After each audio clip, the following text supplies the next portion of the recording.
Hi friends, I welcome you all in this exciting training session being conducted by TNV Academy. Let me explain to you what we will be covering in today's session. The clause 10 of the ISO 9001-2015 titled Improvement. This clause signifies the ACT part of the Plan, Do, Check, Act PDCA cycle. Here the organization is implementing the actions, correcting the mistakes and applying the learnings from the mistakes as corrective actions aimed towards continual improvement of the management system. This main clause has three subclauses, namely 10.1 General, 10.2 Non-conformity and corrective action, 10.3 Continual improvement.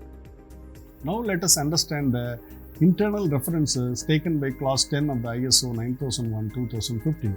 As far as this clause is concerned, this takes reference from ISO 9000-2015 standard.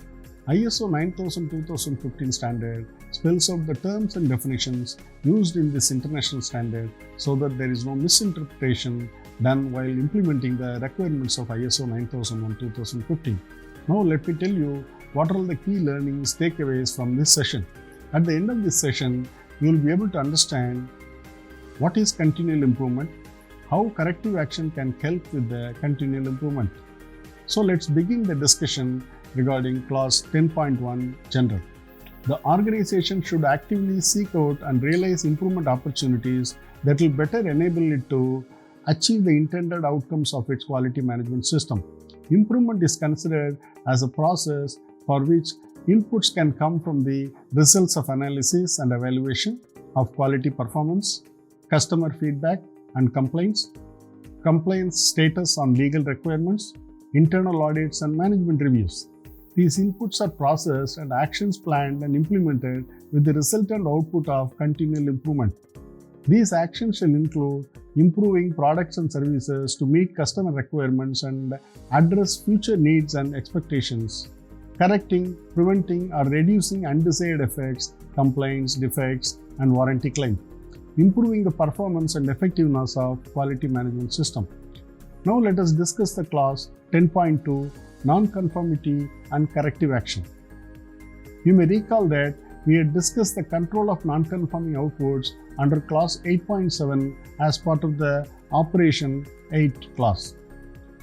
The requirement there was only to isolate the non-conformity and control the output. Correction is action taken to eliminate a detected non-conformity or defect. For a product non-conformity, correction might include reworking the part, accepting the non-conformance through the concession process, replacing the product, or scrapping the product. Corrective action is the action implemented to address the root cause and contributing causes of the undesirable condition, situation, non-conformity, or failure, action taken to prevent recurrence. As part of the corrective action process, you must identify all the causes, root cause and contributing causes that have. As part of the corrective action process, you must identify all the causes, root cause and contributing causes that have or may have generated an undesirable condition, situation, non-conformity or failure.